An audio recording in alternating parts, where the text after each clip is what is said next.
સતત મેઘના મંડાણ થયા છે। છેલ્લા 24 કલાકમાં 17 ઇંચથી વધારે વરસાદ આ વિસ્તારમાં નોંધાયો છે। ધોધમાર વરસાદને પગલે અનેક વિસ્તારોમાં વરસાદી પાણી ભરાયા છે। સુદામા ચોક એમજી રોડ પાસે પાણી ભરાઈ જવાની સ્થિતિ ઉભી થઈ છે। ખીજડી પ્લોટ ગાર્ડન પાણીમાં ગરકાવ થયું છે। છાયા પ્લોટ વિસ્તારમાં ઘરમાં પાણી ઘૂસ્યા હતા। સતત પડી રહેલા વરસાદની અંદર પ્રવાસીઓ છે તે પણ ક્યાંક મુશ્કેલીમાં મુકાયા છે। આપણી સાથે આવેલા પ્રવાસીઓ છે, બહારથી શું કહેશો?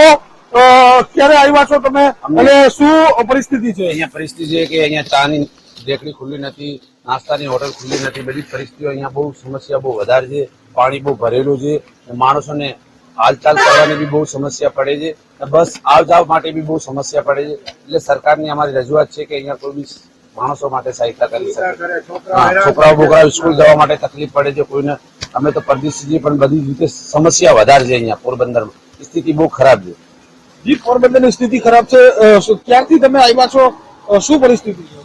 એટલે અમે લગભગ 4-5 દિવસ થઈ ગયા, પણ કાલથી બહુ પરિસ્થિતિ બહુ ખરાબ જ છે। એટલે ખરાબ છે એટલી કે ખાવા બી નથી જવાતું, કે રૂમ ને રૂમ અંદર બેઠા છીએ। બહાર આવીએ ચા પીવા તો ચાની હોટલ બી ચાલુ નથી। પબ્લિક ને બી બહુ તકલીફ પડે છે। છોકરા માટે સ્કૂલ જવા માટે ને બધી રીતે તકલીફ પડે છે। શું કહેશો? તમે સ્થાનિક છો, પોરબંદરની આવી કેટલી વખત હાલત થઈ છે? 1983 માં આવી સ્થિતિ હતી, અત્યારે કેવી પરિસ્થિતિ છે શહેરમાં? લોકો કઈ રીતે જોઈ રહ્યા છે? શું તકલીફ પડી રહી છે? આ 1983 માં જે થયું એ જ રીતે આ રીતે પાણીનું થયું છે।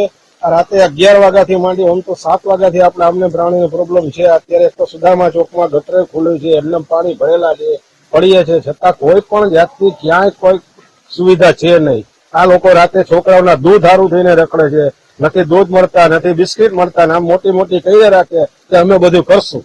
કોઈ પણ જાતની કાંઈ સુવિધા પોરબંદરની અંદર મળતી નથી અત્યારે બધા હેરાન થાય છે।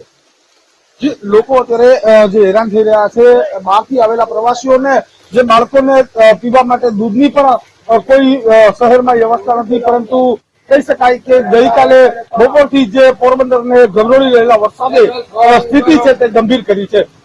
ચેતન ઠકરાર, વીટીવી ન્યૂઝ, પોરબંદર।